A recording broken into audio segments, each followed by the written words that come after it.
Il y a des lieux qui ne dorment jamais, des lieux qui semblent retenir leur souffle lorsque la nuit tombe, comme si les murs eux-mêmes attendaient quelque chose. Des lieux qui, quand le parc se vide et que les derniers visiteurs s'éloignent, continuent de vibrer d'une présence douce, froide, presque familière. Disneyland en compte plusieurs, mais deux d'entre eux règnent sur un territoire bien particulier, celui des ombres.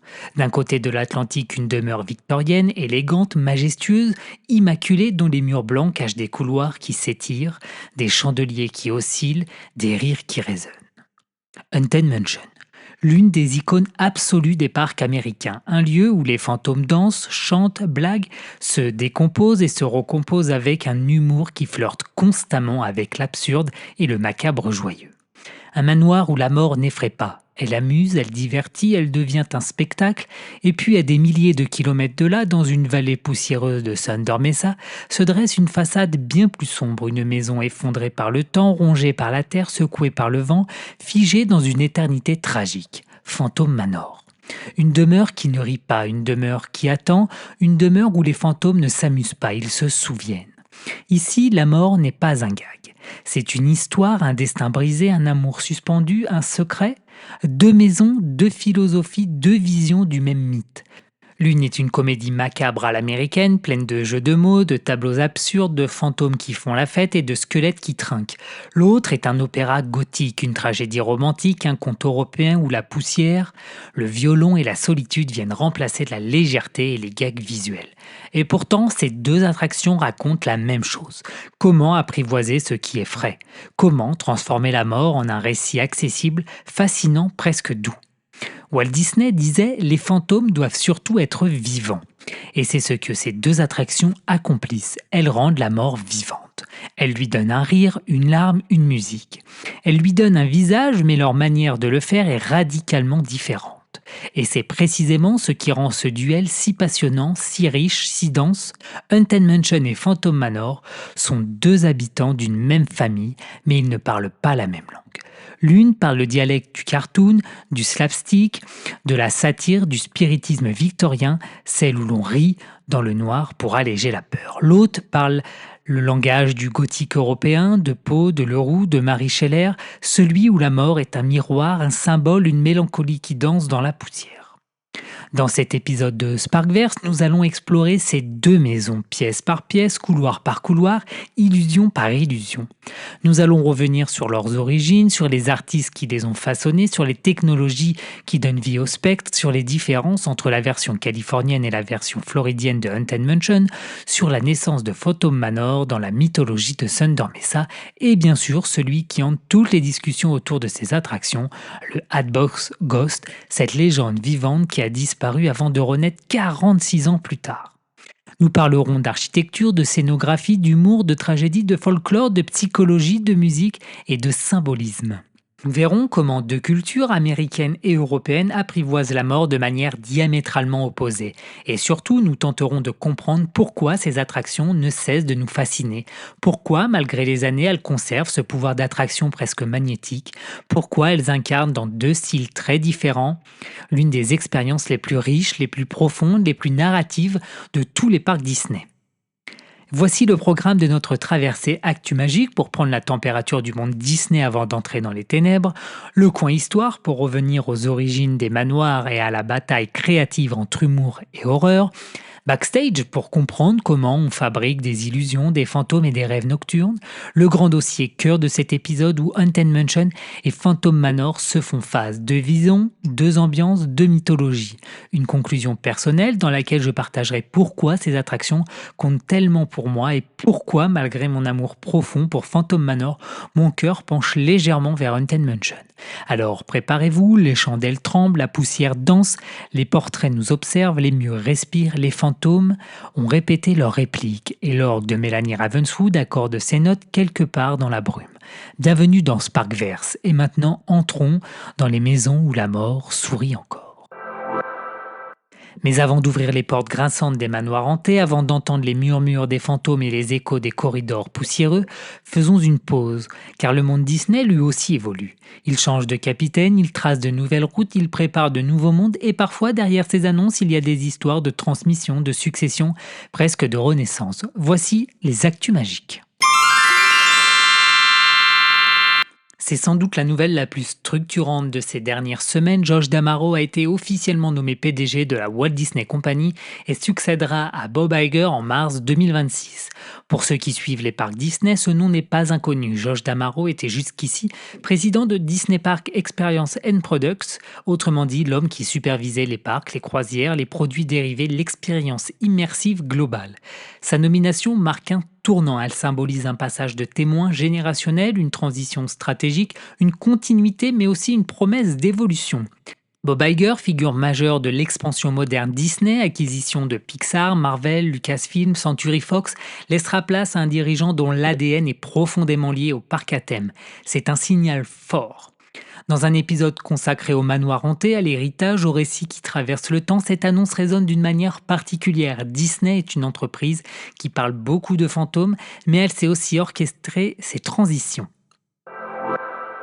Autre annonce majeure, la programmation pour l'été 2027 de Disney Cruise Line vient d'être dévoilée. Elle est ambitieuse. L'Europe sera à l'honneur avec le Disney Wish qui fera ses débuts européens depuis Port Carnaveral avec des croisières de 3 à 10 nuits vers des escales comme Zadar en Croatie, Trieste en Italie ou encore Helsinki en Norvège. L'Alaska accueillera le Disney Magic et le Disney Wonder pour des itinéraires de 6 à 8 nuits au départ de Vancouver entre fjords majestueux et passages spectaculaires.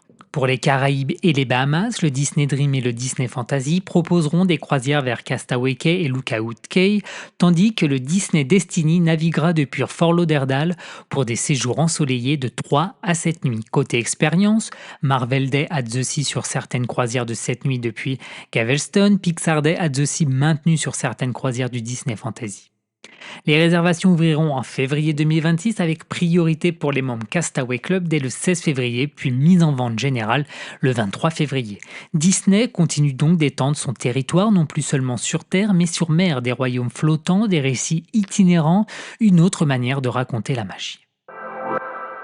À Disneyland Paris, l'avenir se dessine déjà dans les boutiques. Les tout premiers produits exclusifs liés à World of Frozen et à Disney Adventure World sont arrivés. Des Spirit Jersey inspirés du Futureland et de l'extension du parc sont disponibles à World of Disney et au Walt Disney Studio Store. C'est une collection pré-ouverture très attendue, presque collector. Avant même l'inauguration officielle, les visiteurs peuvent déjà porter un fragment de futur. Et c'est fascinant, Disney ne construit pas seulement des landes, il installe l'imaginaire avant même que les portes ne s'ouvrent. Et d'ailleurs, si vous aimez suivre toute l'actualité Disney en direct au fil des annonces, des révélations et des coulisses, je vous donne rendez-vous chaque jour sur Instagram, sparkle.adventure, où je partage l'actualité Disney en temps réel, les nouveautés des parcs, les projets en construction et les petites étincelles qui font vibrer la destination. Sparkverse vous raconte les histoires en profondeur, Sparkle Adventure vous les fait vivre au quotidien. Et maintenant, revenons à nos manoirs. Le monde Disney change, il évolue, il transmet. Mais certaines histoires, elles, ne disparaissent jamais. Certaines demeures continuent de murmurer, décennie après décennie. Certaines musiques résonnent encore dans les couloirs du temps. Car bien avant les nouveaux PDG et les nouvelles destinations, il y avait déjà des manoirs, des fantômes, des visions artistiques radicalement différentes d'une même idée, raconter la mort sans jamais cesser de divertir. Il est temps d'ouvrir la première porte. Bienvenue dans le coin histoire. Avant que les illusions n'envahissent les couloirs, avant que les dumb buggy ne vous entraînent dans la pénombre, avant même que les fantômes ne deviennent Happy Hunt, tout commence par une idée, une intuition de Walt Disney. L'idée qu'une maison hantée dans un parc où règnent princes, cow-boys et pirates pouvait devenir un nouveau territoire de rêve. Une idée qui va hanter les Imagineers pendant plus de 20 ans. L'histoire commence au début des années 50, bien avant l'ouverture de Disneyland. Walt Disney imagine déjà qu'un manoir hanté pourrait rejoindre son futur parc. Mais pas un manoir sordide, pas un manoir sale, poussiéreux, abandonné. Walt déteste l'idée d'un Disneyland délabré. Il veut un manoir propre, immaculé. Une façade impeccable qui cache l'horreur à l'intérieur. L'idée choque même certains Imagineers. Un manoir hanté doit être en ruine, proteste Ken Anderson. Walt Disney répond simplement « pas chez moi ». En 1957, Ken Anderson propose les premiers concepts, un manoir délabré, des fantômes inspirés de légendes anglaises, des couloirs déformés, un passé tragique. Mais Walt n'est pas convaincu. Il trouve cela trop sombre, trop dramatique, trop européen. Il veut une attraction ouverte à tous, une maison hantée qui effraie, oui, mais qui amuse. Une attraction qui fasse sourire entre deux frissons. C'est à ce moment-là que deux génies vont entrer en scène, Mark Davis et Claude Coates. Mark Davis, maître de l'humour visuel chez Disney, imagine des fantômes farceurs, des squelettes bavards, des tableaux absurdes. Claude Coates, peint et scénographe, préfère l'atmosphère lourde, la pénombre, les couloirs qui s'étirent, les illusions subtiles. Walt adore les deux visions, alors il décide de ne pas choisir. Haunted Mansion sera les deux à la fois, l'humour et l'horreur, la comédie et le frisson, le sourire dans la nuit. La version californienne, celle d'Anaheim, ouvre en 1969. Son architecture est inspirée des demeures victoriennes de la Nouvelle-Orléans avec ses balcons filigranés et sa façade impeccable. Tout semble calme, tout semble sain. Ce contraste est volontaire. Walt voulait que l'horreur soit cachée derrière une façade parfaite, comme une plaisanterie visuelle. À l'intérieur, les illusions se succèdent, le célèbre stretching room où les murs semblent s'allonger, l'endless hallway où une bougie flotte dans le vide, le corridor où les portes frappent toutes seules, puis viennent les dumb buggies, une invention majeure qui permet de contrôler précisément ce que le visiteur voit. Les véhicules tournent, s'inclinent, accélèrent légèrement pour guider le regard vers une illusion, une scène, un gag. Cet outil narratif va devenir l'un des symboles techniques les plus puissants des parcs Disney. Mais la véritable révolution se trouve dans la grande salle de bal. La ballroom scène. Ici, grâce à l'illusion de Paper Ghost, un jeu complexe de verre, d'angles et de projection, des dizaines de fantômes dansent, dînent, célèbrent un anniversaire macabre. L'illusion est si parfaite qu'elle n'a pas changé en 50 ans. Mark Davis disait « Si la lumière est juste, le fantôme respire ». La Mansion de Californie se conclut par un cimetière en fête où les fantômes chantent Grim Grinning Ghost. La chanson écrite par X Atencio et composée par Buddy Baker. Une chanson devenue culte mêlant humour, swing, macabre, une comédie funèbre jubilatoire. En 1971, Magic Kingdom ouvre en Floride avec une version légèrement différente de Haunted Mansion. L'architecture n'a plus rien à voir avec la Nouvelle-Orléans. C'est un grand manoir gothique inspiré des demeures de la vallée de l'Hudson. Plus massif, plus austère, plus inquiétant. Sa silhouette sombre se découpe sur Liberty Square comme une ombre venue d'un autre siècle. À l'intérieur, beaucoup de scènes sont similaires, mais pas identiques. La bibliothèque animée n'existe pas en Californie. L'Endless Staircase, cet escalier qui tourne dans toutes les directions façon Escher, n'est présent qu'à Walt Disney World. Les corridors, les transitions, les angles sont légèrement modifiés pour renforcer l'impression d'un espace plus vaste. Même le ton général semble plus sombre, moins humoristique, plus spectral. On retrouve cependant la même chanson, les mêmes illusions, la même philosophie, la mort comme un carnaval, une farce fantastique. Deux manoirs, une seule âme. Deux accents différents, le même rire dans le noir. On ne peut pas parler de Haunted Mansion sans parler de lui. Le Hatbox Ghost, le fantôme le plus célèbre, alors qu'il n'a existé que quelques jours. Lors de l'ouverture de la Mansion en Californie, ce personnage apparaît à la fin du parcours, un spectre dont la tête disparaît de ses épaules pour réapparaître dans la boîte qu'il tient à la main.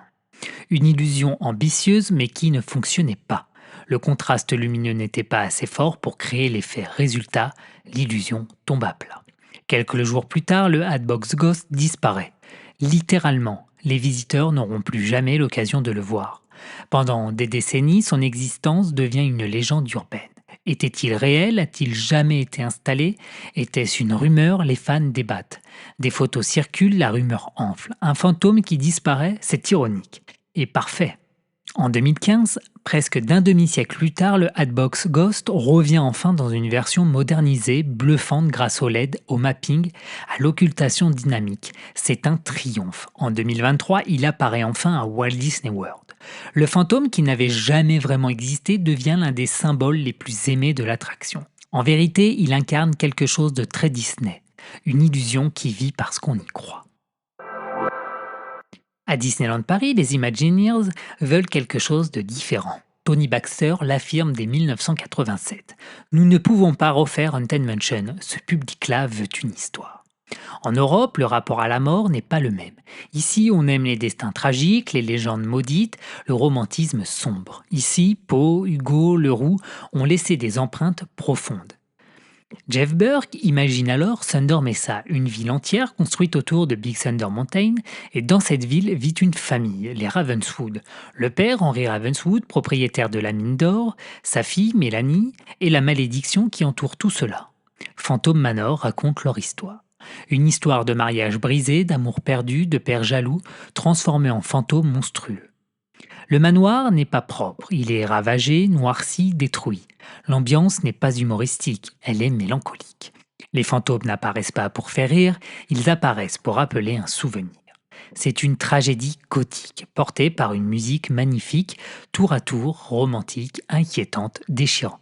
En Europe, la mort n'est pas un spectacle, c'est un destin. Haunted Mansion et Phantom Manor parlent du même sujet, utilisent les mêmes illusions, partagent la même technologie, mais elles ne racontent pas la même chose. En Amérique, la mort est souvent apprivoisée par l'humour, on en rit pour la dompter, on la caricature pour l'accepter. Haunted Mansion est l'héritage de cette tradition. En Europe, la mort est une matière littéraire. Elle est tragique, romantique, symbolique. Phantom Manor s'inscrit dans cette vision. Deux attractions, deux continents, deux cultures, un seul thème. Les fantômes ne sont jamais que les histoires que l'on raconte pour apprivoiser notre propre fin.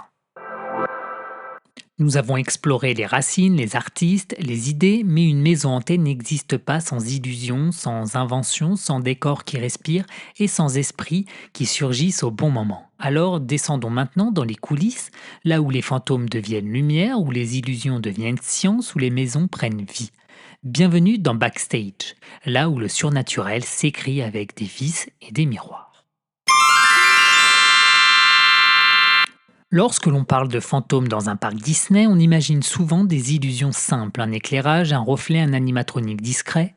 Mais la vérité est bien plus vertigineuse. Derrière Haunted Mansion et Phantom Manor, il y a une mécanique aussi fragile qu'un souffle dans la poussière, aussi précise qu'un sablier retourné 1000 fois, aussi ingénieuse qu'un tour de magie parfaitement exécuté. Ce sont deux attractions où la technologie disparaît, où la science devient poésie, où l'ingénierie s'efface pour laisser croire à l'impossible. Dans Backstage, nous allons ouvrir les murs, traverser les miroirs, écouter les fantômes travailler et comprendre comment on fabrique le surnaturel. Haunted Mansion n'est pas seulement une attraction, c'est un laboratoire d'effets spéciaux à taille réelle. Beaucoup d'illusions utilisées en 1969 fonctionnent encore aujourd'hui exactement de la même manière. Preuve que lorsqu'un tour de magie est parfait, il devient intemporel. L'exemple le plus célèbre, l'illusion de Pepper's Ghost. À première vue, on croirait que des dizaines de fantômes dansent réellement dans la ballroom scène. Certains flottent, d'autres virevoltent autour de bougies, d'autres encore soufflent dans des tubas ou lèvent des vers invisibles. En réalité, il n'y a aucun fantôme dans la salle. Aucun. Tout se joue dans un angle, dans un verre si propre que l'on ne voit pas, dans une synchronisation de lumière, d'une précision absolue. Le principe est simple en théorie. Les fantômes se trouvent en réalité dans un autre espace en dessous ou au-dessus du visiteur. Leur image est projetée sur une surface de verre inclinée, le cerveau trompé les voit flotter dans la pièce. Mais la beauté de l'illusion, c'est qu'elle ne triche jamais. Les fantômes n'ont pas besoin d'effets numériques. Ils existent grâce à la lumière. C'est de la pure magie. Ralph Markham, technicien chez WED, disait « Si vous voyez la poussière sur le verre, vous voyez mourir le fantôme ». Voilà pourquoi cette scène est nettoyée avec une rigueur presque cérémonielle. Viennent ensuite les dumb buggy, ces véhicules noirs, ovales, lisses qui pivotent sur eux-mêmes comme des cercueils mobiles. Leur invention change tout. Ce sont eux qui dirigent l'intention du visiteur. Ils tournent au millimètre près pour orienter votre regard vers une illusion et vous en détournent d'une autre. Si le dumb buggy ne pivotait pas, la colline des fantômes dans la scène du cimetière n'aurait aucune profondeur. Le système est une chorégraphie invisible. Claude Coates, l'un des maîtres de l'atmosphère, disait « Nous n'avons pas construit une maison hantée, nous avons construit une maison qui vous regarde. » Et c'est vrai. Chaque lumière, chaque ombre, chaque souffle de vent dans les couloirs n'est pas seulement un effet. C'est une invitation à croire que quelque chose se cache juste hors champ. Aucun fantôme n'a autant marqué l'histoire que celui-ci, le Hatbox Ghost. À l'ouverture de Haunted Mansion en Californie, un personnage étrange se tient près de la sortie de l'attraction. Un spectre au sourire décharné tenant sous son bras une boîte à chapeau. Rien de très surprenant jusqu'à ce que sa tête disparaisse soudain de son cou pour réapparaître dans la boîte. Une illusion spectaculaire, mais une illusion qui ne fonctionne pas. L'effet exigeait un contraste lumineux très fort pour masquer la tête réelle du fantôme quand elle disparaissait. Mais les conditions de la scène étaient trop lumineuses. Résultat, on voyait la tricherie, l'illusion échouait. Disney retira alors le Hatbox Ghost quelques jours après l'ouverture. Pas quelques mois, pas quelques semaines, quelques jours, et l'histoire commence.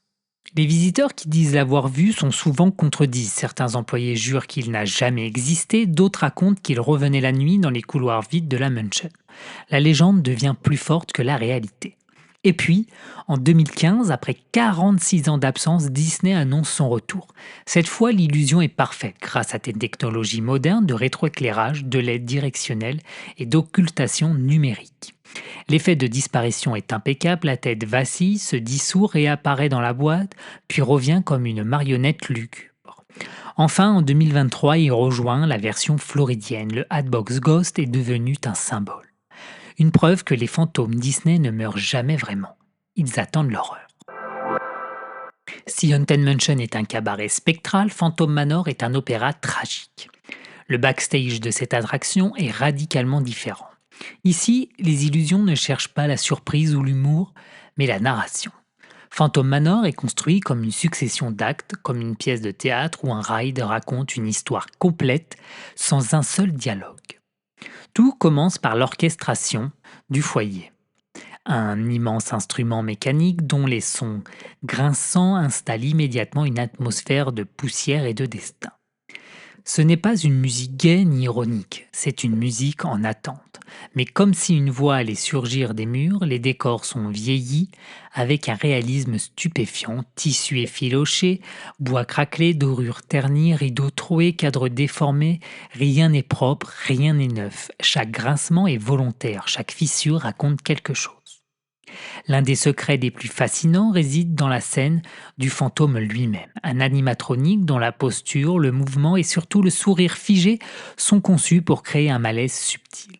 Il ne bouge pas beaucoup, c'est juste ce manque de mouvement qui crée la peur. Les Imagineers savent que le surnaturel fonctionne mieux quand il ne surjoue pas. Et puis, il y a la descente dans la mine, la scène la plus audacieuse du ride. Une chute métaphorique, une chute narrative, une chute symbolique. Le public quitte le monde réel et tombe littéralement dans l'enfer personnel des Ravenswood. Là où les morts ne sont plus drôles, là où les os donnent la chair de poule, là où la musique se déforme. C'est un moment unique dans toute l'histoire des Dark Rides Disney, l'instant où l'attraction assume pleinement son héritage gothique. La musique est la colonne vertébrale de ces deux attractions. Elle dit ce que les mots ne disent pas. The Haunted Mansion, Grim Grinning Ghost, est conçue comme une comédie musicale funèbre. X Actensio, qui a écrit les paroles, expliquait. On ne voulait pas se moquer de la mort, on voulait rire avec elle. La chanson joue sur des tonalités mineures déguisées en majeures, ce qui donne ce côté joyeusement macabre. Les fantômes chantent, ils célèbrent leur propre éternité. Dans Phantom Manor, rien de tel. La musique composée par John Debney, puis réinterprétée magistralement lors de la grande rénovation de 2019, est un leitmotiv tragique. Le thème de Mélanie, modulé en valse, en marche funèbre, en lamentation orchestrale, est omniprésent. Il change à chaque scène selon l'émotion. Il raconte une histoire, il porte l'âme du personnage. Là où Grim Grinning Ghost met les lunettes rigolotes sur la mort, Phantom Manor lui met un voile. La plus grande prouesse des deux attractions n'est pas un effet spécial. Ce n'est pas Pepper's Ghost, ce n'est pas le Hatbox Ghost, ce n'est pas la descente dans la mine, c'est la disparition totale de la technologie.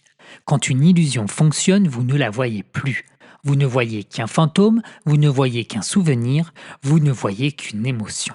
Les Imagineers ne créent pas la peur, ils créent la suggestion. Claude Coates disait « Les ombres sont plus efficaces que les monstres ». Il avait raison.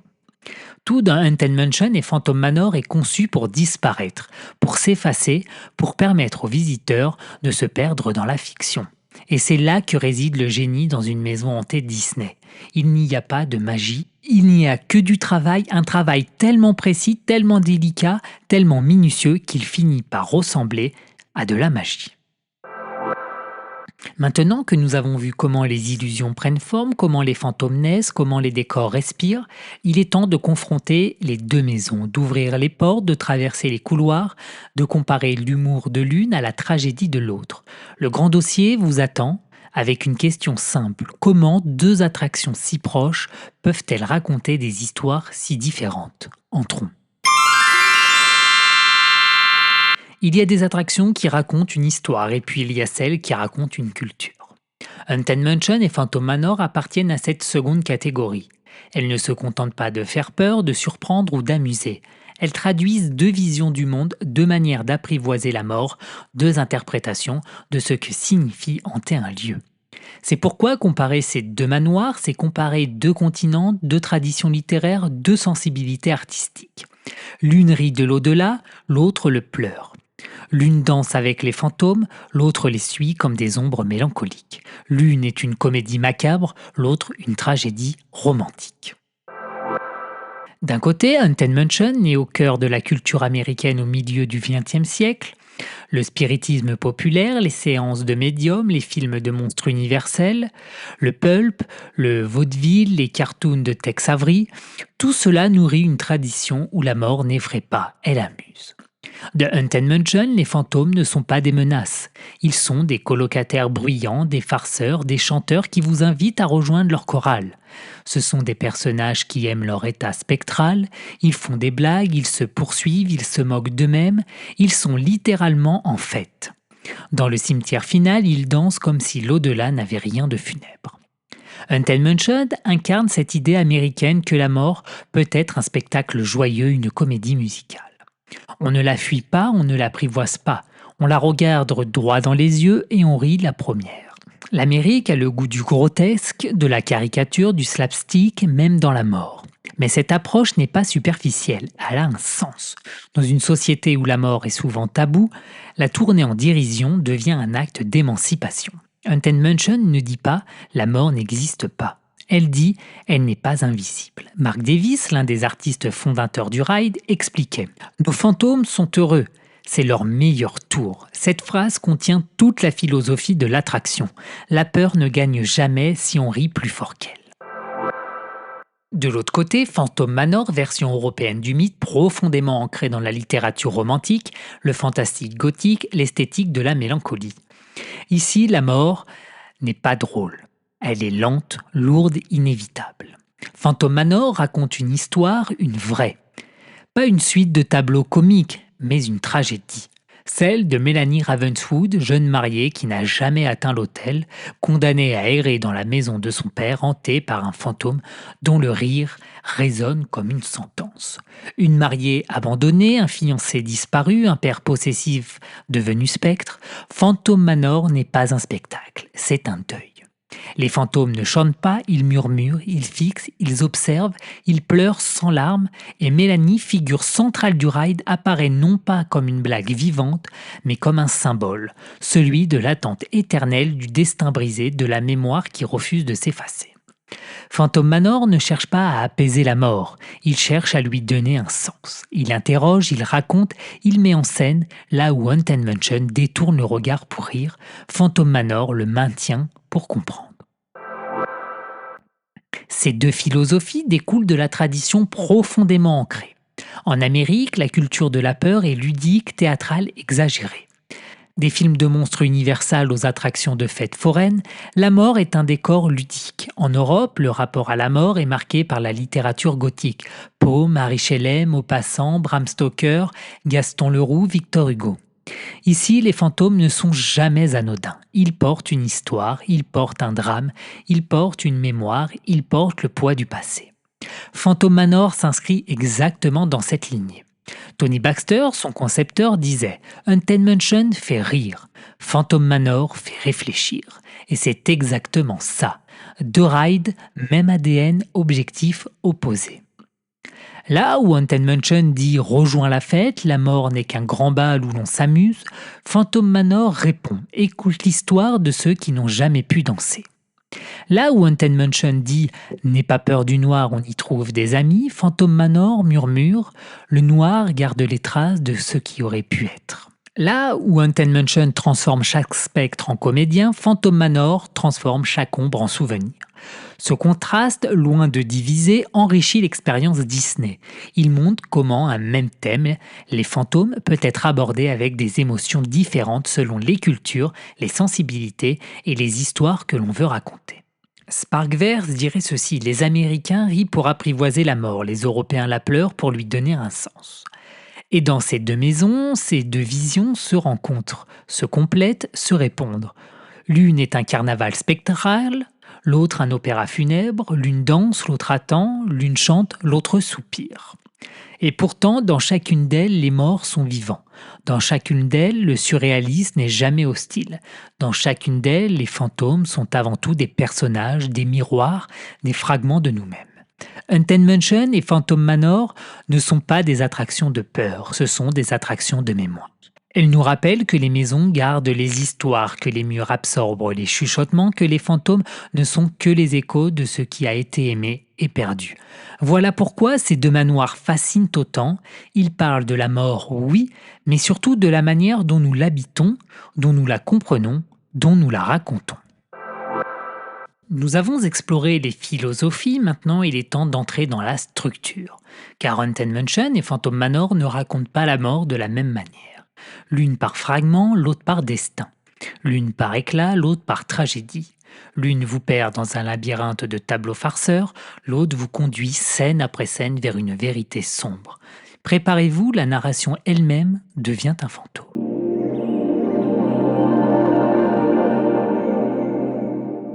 S'il existe une différence fondamentale entre Haunted Mansion et Phantom Manor, ce n'est pas seulement leur ambiance, leur décor ou leur tonalité émotionnelle.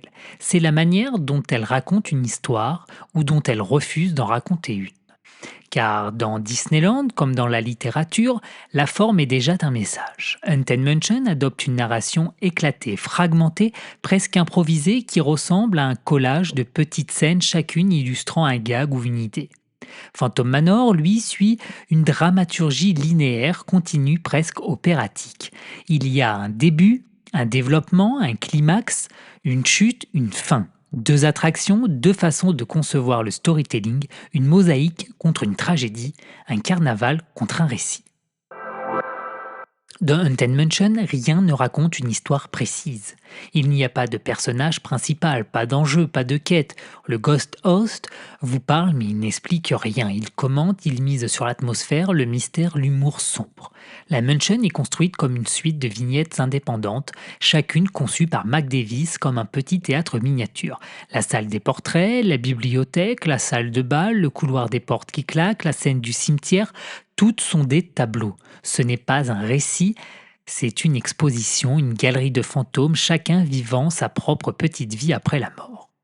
Cette structure est typiquement américaine, elle s'inscrit dans la tradition du show vivant, du revue style, du cabaret où l'on passe d'un numéro à l'autre sans transition narrative forte. Le plaisir vient de la découverte permanente, du surgissement, de la surprise. Dans Haunted Mansion, on ne cherche pas à comprendre, on cherche à rire, à s'émerveiller, à se laisser promener par les illusions. Le ride est un puzzle dont les pièces ne forment pas une image complète. C'est volontaire, c'est ce qui fait son charme, son moteur narratif, c'est l'accumulation. Phantom Manor, en revanche, possède la narration la plus structurée de toutes les attractions de type maison hantée chez Disney. Dès l'instant où l'on rentre, on comprend que tout va tourner autour de la mariée Mélanie Ravenswood. Elle apparaît dans le hall, dans la stretching room, sur l'escalier, dans la chambre, dans la salle de bal, puis dans les mines, spectralement lumineuses, figées dans un éternel presque mariage. L'histoire se déploie scène après scène sans jamais se casser. On quitte la maison pour traverser le temps, on quitte la salle de bal pour descendre sous terre, on quitte le monde réel pour entrer dans l'enfer de Thunder Mesa. Tout a un sens, tout est symbolique. La descente dans les mines n'est pas un gag comme la scène du cimetière dans Haunted Mansion. C'est un basculement, une chute, une métaphore. Phantom Manor fonctionne comme un opéra silencieux. Le ride vous raconte l'histoire d'un amour brisé, d'un père jaloux devenu fantôme, d'un fiancé disparu, d'une jeune femme condamnée à attendre pour toujours enfermée dans son propre chagrin. Marie Shelley, Gaston Leroux, Victor Hugo, Edgar Allan Poe, toute la littérature romantique et gothique flotte autour de ce scénario. La différence de structure dit tout. Haunted Mansion vous perd volontairement. Phantom Manor vous guide volontairement. L'une crée une déambulation, l'autre une destinée. Haunted Mansion multiplie les tableaux sans jamais chercher à expliquer les liens entre eux. Le visiteur construit lui-même sa compréhension. Certains fantômes sont des gags, d'autres sont des clins d'œil, d'autres encore ne sont là que pour leur représentation visuelle. Le Ghost House lui-même, ce narrateur ironique, ne raconte rien. Il joue presque avec le visiteur comme un maître de cérémonie sarcastique. Le ride refuse la logique, il préfère le charme du chaos organisé. C'est une narration en spirale, pas en ligne droite. Phantom Manor, au contraire, impose un fil conducteur. Les Ravenswood sont une famille, leur manoir et leur maison, la mine et leur royaume maudit, le fantôme toujours présent et leur secret. Chaque scène renforce la précédente, chaque apparition de Mélanie construit la tragédie. Son thème musical évolue au fur et à mesure que son âme se désagrège. Dans le hall, elle est triste, dans la salle de bal, elle est spectrale, dans la mine, elle est presque dissoute. C'est un ride où la narration devient émotion, une musique visuelle qui raconte sans parler. Cette différence entre les deux manoirs tient aussi à leur public cible. Les visiteurs américains s'attendent à ce que la maison hantée soit un jeu, un spectacle, une succession de frissons faciles. Les visiteurs européens s'attendent à ce que la maison hantée soit un récit, un mythe, une légende dans laquelle se perdent. Disney a compris cela, et Disney a respecté cela. Là où Haunted Mansion joue avec l'incompréhension, que s'est-il passé dans cette maison, qui sont ces fantômes, pourquoi rient-ils, Phantom Manor joue avec la révélation. Voici ce qui s'est passé, voici pourquoi elle attend, voici ce qu'il reste. L'un est un labyrinthe, l'autre une cathédrale, l'un est un cabaret spectral, l'autre une tragédie musicale, l'un vous montre 1000 petits secrets, l'autre vous raconte un seul secret mais jusqu'au bout. Sparkverse dirait « Dans Haunted Mansion, vous cherchez les fantômes. Dans Phantom Manor, le fantôme vous cherche. Et cela change tout. On ne vit pas pour la mort de la même manière selon que l'on la suit ou qu'elle nous suit. Deux expériences, deux trajectoires, deux dramaturgies. Ces deux narrations ont un autre impact. Elles ne vous laissent pas dans le même état émotionnel. Haunted Mansion se termine sur un sourire, vous en sortez léger, amusé, presque euphorique. Phantom Manor se termine sur une silhouette au balcon, vous en sortez ému, intrigué, presque inquiet. C'est la preuve que la narration ne sert pas seulement à raconter, elle sert à transformer. Après avoir exploré la structure narrative, il est temps de lever les yeux. D'observer les façades, les couleurs, les lumières, car Haunted Mansion et Phantom Manor ne racontent pas seulement des histoires différentes, ils sont bâtis avec deux langues visuelles distinctes. L'une est verte et bleue, lumineuse et farceuse, l'autre est brune et violette, poussiéreuse et tragique. Deux palettes, deux atmosphères, deux visions du surnaturel.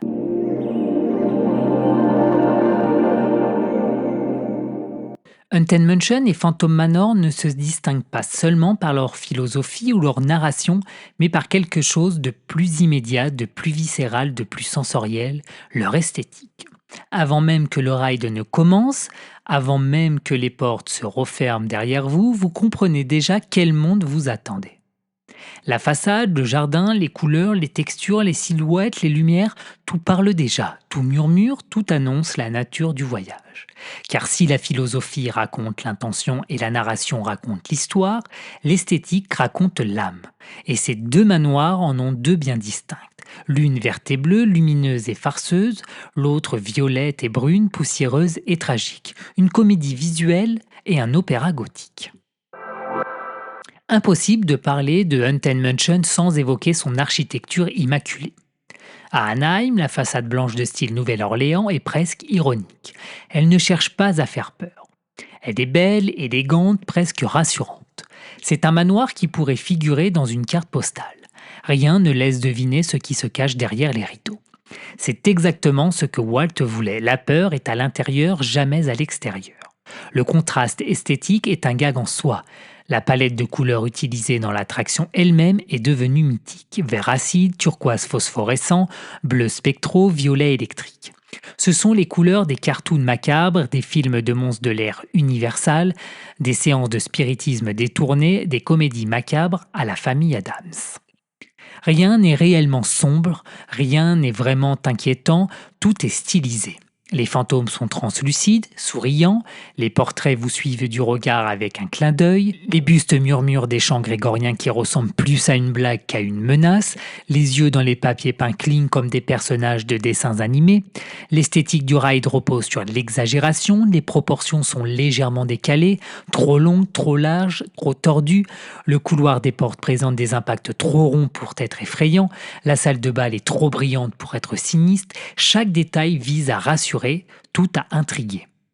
Mark Davis expliquait « Je voulais que les fantômes aient l'air d'avoir pris leur travail à la légère. » Et c'est ce qui rend Haunted Mansion si charmant.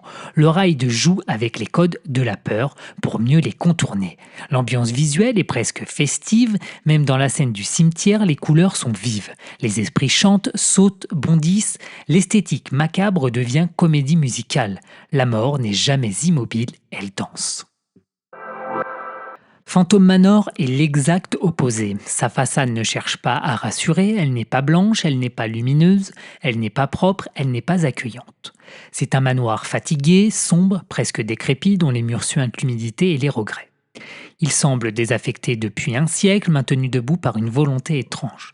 Le bois est mangé par le vent, les vitres sont ternies, les balustrades craquent. C'est la maison de Norman Bates, de Dickens, d'Edgar Allan Poe, c'est la maison que la littérature européenne adore, celle où l'on devine que quelqu'un attend derrière les rideaux.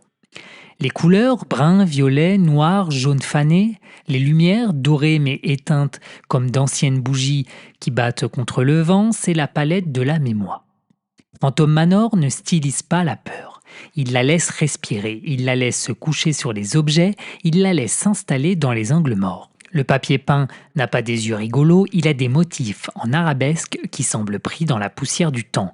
La salle de bal n'est pas un carnaval spectacle, c'est un banquet fantôme figé dans le souvenir d'un mariage brisé. Les bustes ne chantent pas, ils fixent, silencieux, comme s'ils avaient oublié leur voix. La lumière n'est pas vive, elle tremble, elle hésite, elle bruisse. Les textures ne sont pas lisses, elles sont fatiguées. Dans Phantom Manor, rien n'est exagéré. Tout est tragique. L'esthétique européenne ne joue pas avec la mort. Elle la contemple. Tony Baxter, en conceptualisant l'attraction, disait « Haunted Mansion fait rire de la mort. Phantom Manor fait ressentir l'absence. » C'est exactement ça. L'un stylise les ombres, l'autre les habite.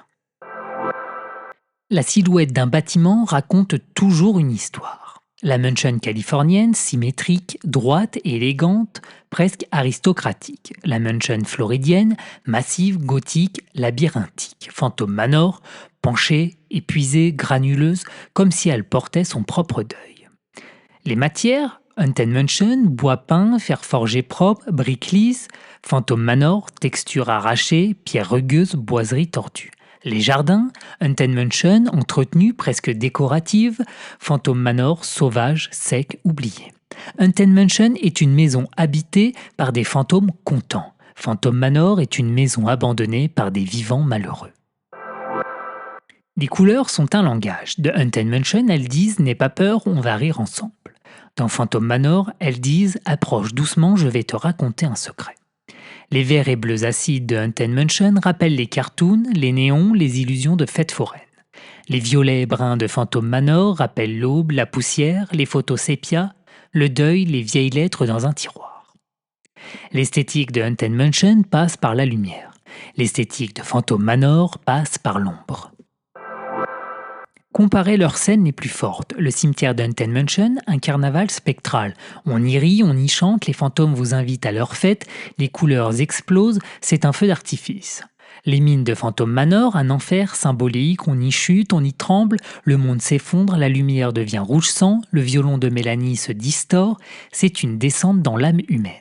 Deux fins, deux philosophies, deux visions du macabre. Haunted Mansion est l'enfant des cartoons, des comédies musicales, de l'humour noir américain. Phantom Manor est l'enfant des romans gothiques, des tragédies sentimentales, du folklore européen. Deux continents, deux sensibilités, une seule obsession. La mort n'est jamais seulement la mort, elle est une histoire.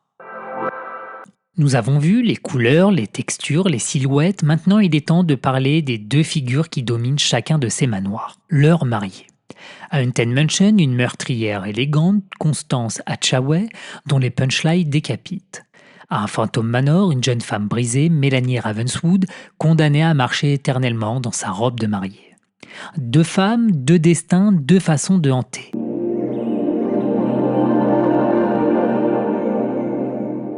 Dans l'imaginaire des maisons hantées, il existe une figure plus puissante que toutes les autres, la mariée. La mariée est un archétype universel, c'est la promesse, c'est le destin, c'est l'attente, c'est l'instant suspendu où la vie s'apprête à basculer. Dans l'univers Disney, la mariée prend deux formes, deux silhouettes voilées qui ne se ressemblent pas. Deux histoires qui ne racontent pas la même chose, deux visions de la mort incarnées par deux femmes qui hantent chacun des manoirs. Constance Hatchaway et Mélanie Ravenswood. Leur présence est tellement forte qu'on pourrait dire qu'elles sont chacune à leur manière le cœur des deux attractions, deux robes blanches, deux destins, mais deux âmes qui n'ont rien en commun. Il faut commencer par elle parce qu'elle est probablement l'un des personnages les plus célèbres de toute l'attraction américaine. Constance Hatchaway est tout sauf une victime. Elle est le prédateur souriant de la Mansion. Son histoire, volontairement comique malgré sa noirceur, raconte l'histoire d'une femme qui épouse successivement plusieurs hommes pour ensuite les tuer, toujours avec le même motif, obtenir leur fortune. Dans la scène du grenier, elle apparaît plusieurs fois dans des portraits successifs, chacun la montrant avec un nouveau mari. Le tableau suivant, le même mari avec la tête coupée. Et elle, immobile, impeccable, souriante, tenant une hache invisible mais omniprésente dans la bande-son. Son animatronique moderne, ajoutée lors de la grande mise à jour du ride, est un chef-d'œuvre d'humour macabre. Sa voix presque susurrée dit les phrases d'une ironie mordante. Here comes the bride as long as we both shall lives. Puis elle penche la tête, son sourire s'élargit et l'on comprend qu'elle parle surtout d'elle-même. Constance n'est pas un fantôme triste, c'est un gag vivant. Un personnage qui rit littéralement de la mort qu'elle donne et qu'elle ignore. Elle est un écho parfait de la philosophie américaine de Haunted Mansion, la mort comme comédie. Elle incarne l'humour noir, elle incarne l'exagération, elle incarne cette idée que les fantômes de la Mansion ne sont pas là pour vous effrayer, ils sont là pour vous divertir. Dans le cimetière final, son ombre plane encore. Elle n'apparaît pas physiquement, mais son esprit imprègne l'attraction. La Mansion n'est pas une tragédie, la Mansion est un spectacle. Constance est la star. Et maintenant, l'autre mariée, l'opposé absolu, le miroir brisé. Mélanie Ravenswood n'est pas une meurtrière, Mélanie n'est pas une blague, Mélanie n'est pas vraiment un fantôme. Elle est une âme arrêtée dans le temps. Phantom Manor raconte son histoire depuis les premières notes. Une jeune femme qui devait se marier, un fiancé mystérieusement disparu le jour de la cérémonie, un père autoritaire qui refuse de laisser sa fille partir, un drame qui n'est jamais expliqué mais toujours suggéré. Le ride ne dit jamais explicitement ce qui s'est passé, c'est toute sa force. Le spectateur doit deviner, comprendre entre les ombres, lire dans les sourires figés de Mélanie. Elle alterne entre présence physique, silhouette immobile dans la chambre, apparition dans la salle de bal et présence lumineuse presque dissoute dans les mines. Son voile flotte comme un souvenir, sa robe est déchirée, jaunie par le temps, son visage pâle, triste, vous fixe, comme si elle cherchait quelque chose. Ou quelqu'un. Est-elle morte? Est-elle vivante? Est-elle coincée entre deux mondes? L'attraction ne répond jamais. Et c'est là tout son charme. Et puis, il y a le fantôme, le père, ou son ombre, ou l'image de sa jalousie est devenue spectre. On ne sait jamais vraiment, on ne doit pas le savoir. Phantom Manor n'est pas une enquête, c'est une légende, et Mélanie en est le cœur battant, même si ce cœur ne bat plus. Jeff Burke, Imagineer en chef du projet, dira un jour « Mélanie n'est pas un fantôme, elle est un souvenir qui refuse de mourir. » Et c'est exactement ce que l'on ressent en la regardant. Une tristesse douce, une nostalgie oppressante, une attente éternelle. Constance et Mélanie sont les deux faces d'une même pièce, la mariée comme symbole, la mariée comme destin, la mariée comme seuil entre la vie et la mort, mais elles racontent des histoires opposées. Constance représente la mort active, la violence tournée en gag, le meurtre comme punchline, la répétition du motif comique, la domination de l'humour noir. Elle n'a pas été victime, elle a fait des victimes. Son âme est en paix parce qu'elle ne regrette rien. Mélanie représente la mort en suspense, la mélancolie comme mouvement, le deuil sans fin, le mariage comme destin brisé, la répétition du motif tragique. Elle n'a tué personne, elle n'a rien demandé, son âme est prisonnière. Là où Constance est une satire, Mélanie est une tragédie. Là où Constance amuse, Mélanie bouleverse. Là où Constance rit, Mélanie pleure. Là où Constance achève, Mélanie attend. Les robes des deux mariés racontent leur histoire avant même qu'elles ne parlent. Constance, robe parfaite, immobile, propre, blanche, irréprochable, masque d'innocence, elle porte la pureté comme une arme. Mélanie, robe usée, voile tombant, broderie effacée, blanche chaunie, trace du temps, elle porte sa robe comme une prison. Deux robes blanches, deux façons de mourir. La musique dit tout. Dans Haunted Mansion, Constance apparaît dans une cacophonie de sons décalés sur un rythme rapide, presque drôle. Ses apparitions sont à gags visuels et sonores. Dans Phantom Manor, Mélanie a un thème musical, une mélodie dédiée, une valse triste modulée. On n'a pas souvent un leitmotiv pour une mariée dans un ride Disney. C'est la preuve que Phantom Manor la considère comme un personnage tragique. Les deux mariées incarnent à elles seules la différence entre les deux attractions. L'Amérique crie de la mort pour la neutraliser, l'Europe regarde la mort pour la comprendre. Constance est la mariée du cartoon, Mélanie la mariée du roman. Après avoir parlé des visages, des silhouettes et des voiles, il est temps maintenant d'écouter, car dans une maison hantée, ce sont souvent les sons qui racontent le plus. D'un côté, un hymne spectral devenu culte, Fred Astaire version fantôme, une chanson joyeusement morbide qui donne envie de danser dans un cimetière. De l'autre, un violon solitaire, un thème déchirant, un motif qui suit Mélanie comme son ombre. La musique est le cœur émotionnel des deux rides. Entrons maintenant dans son royaume.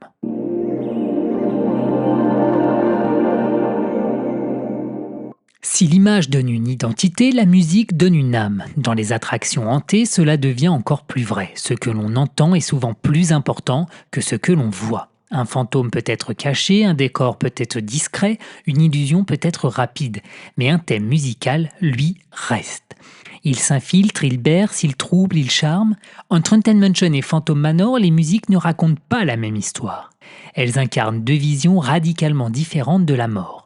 L'une en rit, l'autre la pleure.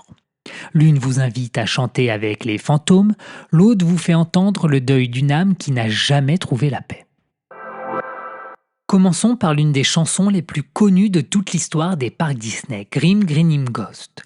C'est une mélodie qui vous colle à la peau dès la première écoute, une comédie musicale macabre qui transforme un cimetière en cabaret spectral. Ix Actencio, génie de l'écriture de paroles Disney, celui de Yo-Ho Yo-Ho des pirates, écrit une chanson volontairement enjouée, pleine de jeux de mots morbides, de clins d'œil, de petites blagues grinçantes. Buddy Baker, compositeur immense, lui donne une mélodie volontairement dansante. La chanson commence par une séquence presque élégante, un chœur masculin, profond, qui évoque autant les chants grégoriens que les films de monstres des années 30. Puis, brusquement, elle bascule dans un swing fantomatique, tempo rapide, chœur qui s'amuse, énergie contagieuse. On passe du gothique au cartoon en quelques mesures. C'est une prouesse musicale car Grim Grinning Ghost n'est jamais vraiment triste, jamais vraiment effrayant. Elle se situe dans cette zone intermédiaire où la musique macabre devient amusante. Le rythme est vif, presque joyeux, et l'on comprend immédiatement ce que Haunted Mansion veut nous dire. La mort est une fête. Une fête étrange, certes, mais une fête tout de même. La chanson se décline dans tout le ride. L'orgue dans le hall, les murmures dans les couloirs, les chuchotements dans les tableaux, les rires dans le grenier. Mais c'est dans le cimetière final qu'elle explose, qu'elle devient ce pourquoi elle a été écrite, une célébration. Les fantômes chantent, ils dansent, ils sautent, ils trinquent, ils rient, ils font la fête autour de leur propre mort. Atencio explique un jour « Nos fantômes sont heureux d'être morts, ce n'est pas une malédiction, c'est une promotion ». Cette phrase résume parfaitement toute la philosophie musicale de Haunted Mansion. La mort est un terrain de jeu et la musique en est la preuve absolue. À Phantom Manor, rien de tout cela. La musique n'est pas un gag, elle n'est pas une fête, elle n'est pas un hymne, c'est une lamentation. Le thème principal de l'attraction composé par John Debney, puis réinterprété et magnifié lors de la rénovation de 2019, est l'un des plus beaux thèmes jamais écrits pour un parc Disney. Un violon seul d'abord, une mélodie fragile tremblante, presque hésitante, une note suspendue comme un souffle retenu. Puis l'orchestre entre doucement, sans imposer, comme une vague de souvenirs qui s'étire. Ce thème n'est pas une chanson, c'est une plainte, une valse triste, une mélodie qui respire la solitude. Le thème évoque tour à tour l'amour, la perte, l'attente, la nostalgie. Il est modulé dans toutes les scènes où Mélanie apparaît comme un film musical qui suit la tragédie. Dans le hall, il est discret, dans la salle de bal, il devient un écho brisé, dans les mines, il se tord, se distord, se déchire. Chaque version du thème raconte l'état de l'âme de Mélanie. Jamais un ride Disney n'avait utilisé la musique comme un miroir émotionnel aussi profond. La partie la plus marquante du thème est sans doute celle jouée au violon solo, une interprétation vibrante, presque humaine, qui semble venir du cœur d'un personnage. Comme si Mélanie elle-même jouait cette musique, comme si son chagrin se matérialisait dans l'air. Phantom Manor n'a pas de chanson comique, il a un requiem. La musique de Haunted Mansion dit « La mort n'est pas si grave, viens danser avec nous ». La musique de Phantom Manor dit « La mort laisse une trace, écoute-la ». L'une fait rire, l'autre fait frissonner, l'une rassemble, l'autre isole, l'une vous accueille, l'autre vous hante. On peut résumer ainsi. Grim Grinning Ghost transforme la mort en comédie musicale, le thème de Mélanie transforme la mort en poème tragique. C'est cette opposition qui rend les deux attractions si riches. L'une vous laisse une chanson dans la tête, l'autre vous laisse un frisson dans le cœur. Là où Haunted Mansion remplit l'espace sonore de rires, de murmures coquins, de chœurs légers, Phantom Manor remplit le sien de soupirs, de craquements, de vents, de gémissements lointains. Tout de Haunted Mansion vise à désamorcer la peur. Les bustes chantants sont drôles, les portes gémissent mais ne hurlent jamais, même les petits gags sonores sont volontairement ridicules. À Phantom Manor, tout vise à renforcer la peur, non pas par le choc, mais par l'atmosphère. Les silences sont lourds, les respirations sont humaines, les violons sont plaintifs, les craquements semblent venir de très loin. Les deux attractions utilisent le son pour créer leur ambiance unique, mais l'effet final est aux antipodes. Haunted Mansion n'a pas de progression musicale. La chanson est la même du début à la fin. C'est un choix, c'est un ride qui refuse le développement narratif, la répétition est un outil. Phantom Manor, au contraire, utilise la musique comme un fil conducteur. Le thème de Mélanie évolue, il se transforme, il grandit, il meurt, comme une histoire, comme une vie. La musique n'accompagne pas le ride, elle le raconte. En sortant de Haunted Mansion, vous fredonnez. En sortant de Phantom Manor, vous murmurez. Les musiques racontent ce que les mots ne disent pas. Elles donnent le ton, elles donnent l'ombre, elles donnent la lumière, elles donnent le sens. Sans elles, les fantômes ne seraient que des illusions. Avec elles, ils deviennent des personnages. Après les musiques, il est temps d'examiner ce que ces attractions disent du paranormal lui-même. Comment les fantômes se manifestent, comment ils vivent, comment ils nous regardent, comment l'au-delà se structure. Haunted Mansion transforme la mort en fête foraine macabre, Phantom Manor en cathédrale tragique. Deux maisons, deux mondes, deux façons de hanter.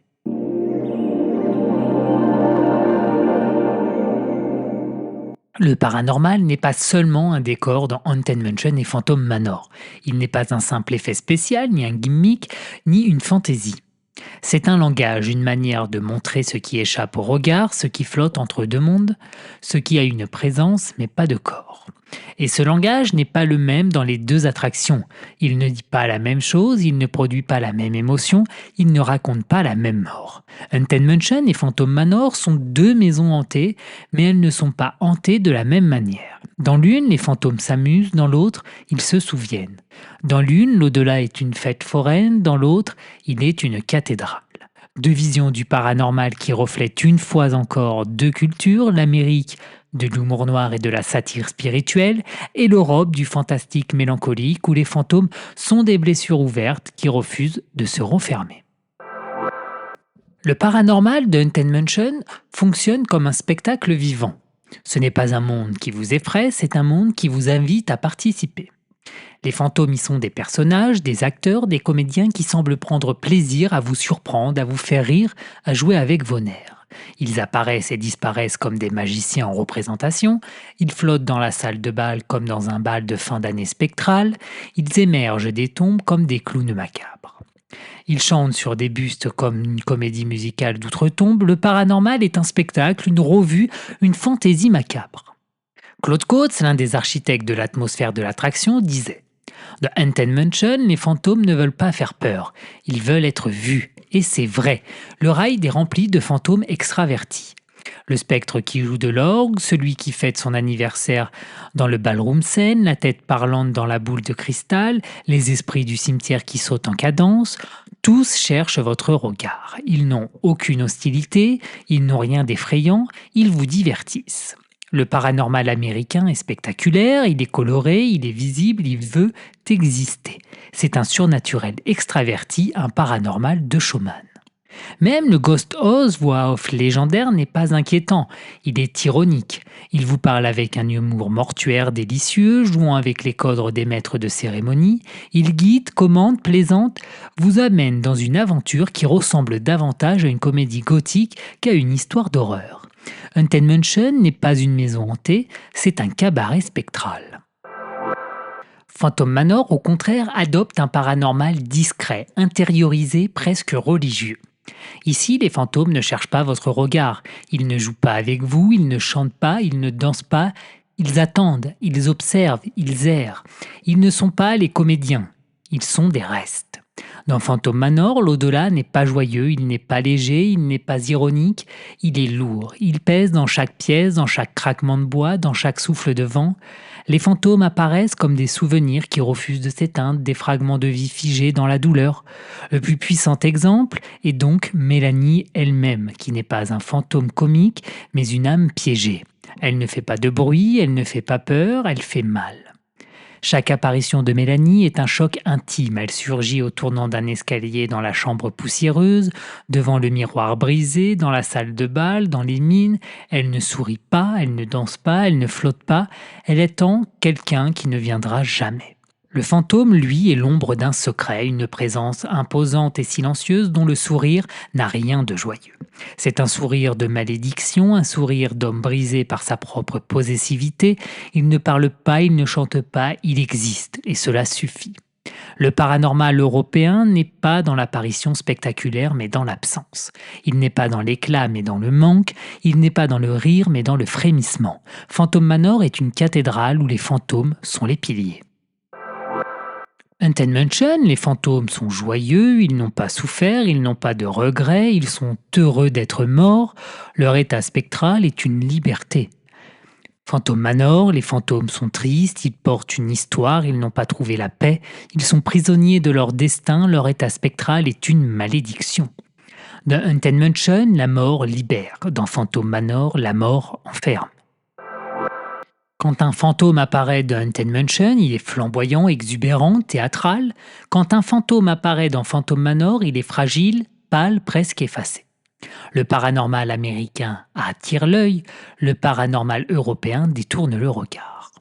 Haunted Mansion vous montre tout sans honte, sans hésitation, il dévoile le surnaturel comme un feu d'artifice. Phantom Manor, lui, cache toujours quelque chose. Ce que vous voyez n'est jamais la vérité complète. Les fantômes sont rarement au premier plan, ils se glissent, ils surgissent, ils disparaissent. Une maison parle quand elle garde des secrets. Phantom Manor parle beaucoup. Le cimetière final de Haunted Mansion est une explosion. L'au-delà est une fête, la mort est un carnaval, le paranormal devient musical. Tout le ride converge vers la joie. Les mines de Phantom Manor sont une descente. L'au-delà est un gouffre, la mort est une douleur, le paranormal devient tragédie. Tout le ride converge vers la vérité. Le paranormal américain dit « on peut rire de ce qui nous fait peur ». Le paranormal européen dit « on doit comprendre ce qui nous a blessés ». Les deux manoirs sont des manoirs de leur société.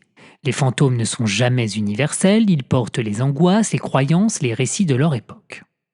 Haunted Mansion rit pour survivre, Phantom Manor pleure pour se souvenir. Nous avons parlé de l'esthétique, nous avons parlé des mariés, nous avons parlé des musiques et des fantômes. Il est temps maintenant de parler de ce que les deux attractions gardent pour la fin. Leur message ultime, leur dernière lumière avant la sortie. Car c'est dans leur finale, le cimetière festif de Haunted Mansion et la silhouette figée de Melanie Ravenswood, que tout leur sens se révèle.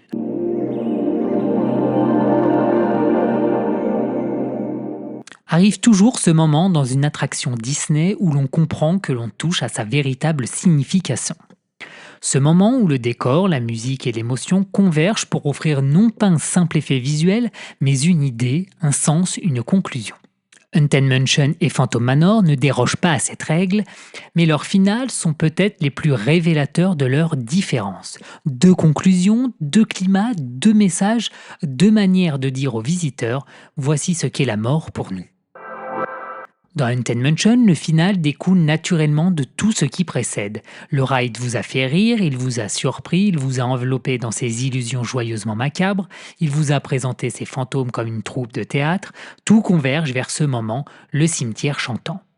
Le Dumb Boogie descend doucement, le décor change et soudain, le plus grand orchestre spectral du monde vous accueille. Des fantômes surgissent de leur tombe, des squelettes dansent en rythme, des bustes d'opéra entonnent des harmonies improbables, un cavalier sans tête dirige la fête, un chien spectral hurle un refrain lointain. C'est une fête, une vraie, une explosion visuelle, sonore, comique. Rien dans cette scène ne cherche à effrayer, tout cherche à divertir. C'est Disneyland qui parle. La mort n'est pas une fin, mais une continuité, une nouvelle ère, une vie où l'on est enfin libre d'être ridicule. X Actensio disait de ce final « Je voulais que les gens sortent en fredonnant, et c'est exactement ce qu'il se passe. » Le cimetière final est un antidote à la peur, une manière de dire la mort n'est pas une ombre. C'est une chorégraphie. Le ride se termine sur un gag ultime, un petit fantôme autostoppeur qui s'invite dans votre véhicule, utilisant encore une illusion de miroir. Haunted Mansion se referme sur un sourire, c'est sa force, c'est sa signature, c'est son testament. La mort est un prétexte à s'amuser. Puis il y a Phantom Manor. Son final n'est pas une fête, c'est un jugement. Une dernière respiration dans un monde où rien ne s'est résolu. Après la descente dans les mines, après les visions infernales, après les squelettes désincarnés et les déformations sonores, vous remontez enfin vers la lumière. Le Dumb Boogie glisse dans un couloir étroit, le calme revient, le silence s'installe, et là, juste avant la sortie, sur le balcon du manoir, se tient Mélanie Ravenswood. Elle porte sa robe de mariée, elle vous regarde, elle vous sourit, mais ce n'est pas un sourire joyeux. C'est un sourire figé, un sourire qui brûle, un sourire qui dit « je suis encore là ». Et juste derrière elle, dans l'ombre presque invisible, presque dissimulée dans la poussière du décor, le fantôme apparaît. Il se tient dans l'encadrement d'une fenêtre ou le balcon selon les versions. Il lève la main, il incline la tête, il vous salue. Et c'est un salut qui glace, un salut qui « vous pouvez partir », elle non. Le ride se conclut sur la phrase la plus célèbre de toute l'attraction « They didn't leave, they stayed ». Ils ne sont pas partis, ils sont restés. Cette phrase n'est pas prononcée dans toutes les versions, mais elle est devenue le cœur symbolique du ride. Phantom Manor ne conclut rien, Phantom Manor ne libère personne, Phantom Manor laisse tout en suspense. Comme un livre ouvert dont les pages se tourneront jamais. Là où Haunted Mansion efface la peur par le rire, Phantom Manor la fait durer. La fige, la transforme en poésie sombre, en destin. Ce final n'est pas un effet, c'est une blessure, c'est un adieu, ou plutôt un adieu qui ne peut pas être prononcé. Deux finales, deux émotions. Haunted Mansion, vous sortez léger, vous fredonnez, vous avez envie de remonter dans le ride. La mort a été amusante, rien ne pèse. Phantom Manor, vous sortez silencieux, vous repensez à Mélanie, la musique reste dans votre esprit. La mort a été une histoire, tout pèse. C'est rare dans un parc d'attractions, c'est rare d'avoir deux finales aussi diamétralement opposées. C'est rare qu'un ride vous laisse une émotion qui n'est pas du simple divertissement. Phantom Manor fait partie des attractions capables de laisser une trace psychologique. Haunted Mansion fait partie des attractions capables de laisser une trace joyeuse. Deux traces, deux mémoires, deux manières d'être hanté. Dans Haunted Mansion, vous êtes un participant, un invité, une recrue potentielle pour les 999 âmes joyeuses. Le final vous inclut, il vous intègre, il vous embrasse. Dans Phantom Manor, vous êtes un témoin, un observateur impuissant. Vous n'aidez pas Mélanie, vous ne la libérez pas, vous la regardez rester. Cette différence transforme la relation au ride. Dans un cas, vous faites partie de la troupe, dans l'autre, vous faites partie du public. Dans un cas, la mort vous sourit, dans l'autre, la mort vous évalue. Deux conclusions qui résument tout. Le cimetière de Haunted Mansion, la mort comme farce éternelle, le rire comme arme anti-peur, le fantôme comme ami. Le dernier balcon de Phantom Manor, la mort comme histoire inachevée, le souvenir comme prison, le fantôme comme destin. Deux attractions, deux fins, deux philosophies, les deux sont magnifiques, les deux sont cohérentes, les deux sont inoubliables. Nous avons franchi les couloirs, traversé les illusions, suivi les mariés, écouté les chants, plongé dans les descentes, contemplé les finales. Il est temps de refermer les portes, de quitter les fantômes, de revenir à la lumière. Dans cette conclusion, nous allons voir ce que ces deux attractions disent de nous, de nos cultures, de notre rapport à la mort et pourquoi, malgré mon amour immense pour Phantom Manor, mon cœur garde une petite préférence pour Haunted Mansion. Chers auditeurs, si vous prêtez attention, vous pouvez encore entendre un rire lointain, une note de violon, un craquement de bois, un souffle dans la poussière, car ces deux maisons ne disparaissent jamais vraiment. Haunted Mansion et Phantom Manor sont des lieux qui s'ouvrent et se referment comme des livres vivants, deux œuvres qui, au-delà des illusions et des mécanismes, racontent quelque chose de très profond, notre rapport à la mort. L'une rit d'elle pour mieux la dompter, l'autre la contemple pour mieux la comprendre. L'une la transforme en fête éternelle, l'autre en destin brisé. L'une vous accueille dans la danse, l'autre vous laisse sur le seuil. Deux visions, deux esthétiques, deux philosophies, deux manières d'habiter l'invisible et pourtant une même intention, dédramatiser, raconter, sublimer. Haunted Mansion, avec son amour noir, ses fantômes joyeux, ses couleurs spectrales et son rythme de comédie musicale, nous rappelle que la mort n'est pas toujours une tragédie, que l'on peut rire d'elle sans manquer de respect, que l'on peut la regarder droit dans les yeux et dire « Pas aujourd'hui, aujourd'hui je danse ». C'est une attraction qui parle de résilience, de légèreté, de courage par le rire. Phantom Manor, à l'inverse, nous invite à une introspection. Il nous raconte que certaines blessures ne guérissent jamais vraiment, que les souvenirs rendent parfois plus que les spectres, que les maisons gardent des secrets que les humains tentent d'oublier. C'est une attraction qui parle d'amour perdu, de temps suspendu, de deuil, de mémoire, une tragédie en mouvement, un opéra sans voix où chaque note raconte la solitude de Mélanie, enfermée dans son destin. Ces deux maisons, si différentes, sont en réalité deux miroirs, deux manières de regarder ce qui nous échappe, deux manières de dire que la mort fait partie de nous depuis toujours et qu'elle mérite d'être apprivoisée soit par l'humour, soit par la poésie. Et c'est sans doute pour cela que ces attractions tiennent une place si particulière dans mon cœur.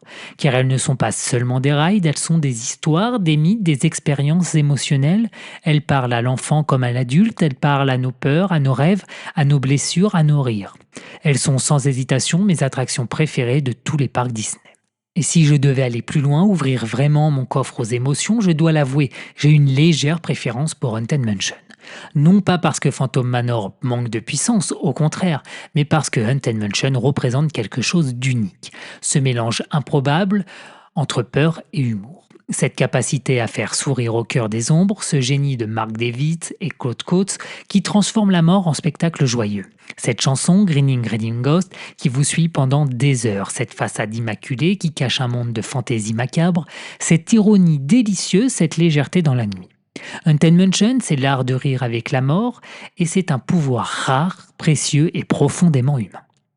Mais Phantom Manor, avec sa musique, son ambiance, sa tragédie, sa poésie visuelle, restera toujours un monument, un ride qui touche l'âme différemment, un ride qui ne cherche pas à effrayer ni à divertir, mais à émouvoir.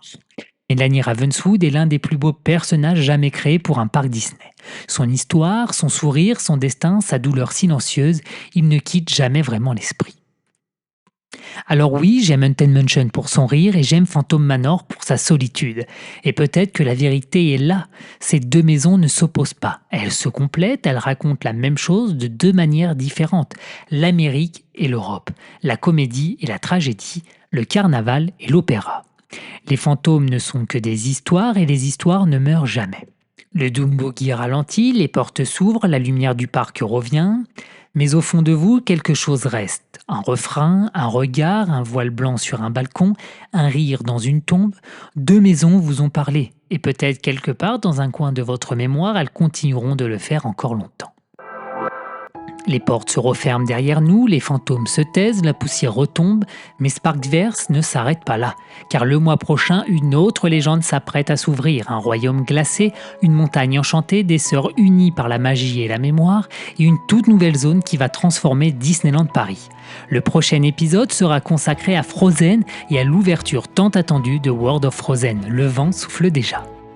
Merci d'avoir traversé les couloirs et les ombres avec moi, merci pour votre écoute, votre fidélité et votre passion. Si cet épisode vous a plu, n'hésitez pas à le partager, à le noter, à le faire découvrir à ceux qui aiment la magie autant que les mystères. Et rappelez-vous, parfois les maisons les plus hantées sont celles qui nous ressemblent le plus. À très bientôt dans Sparkverse.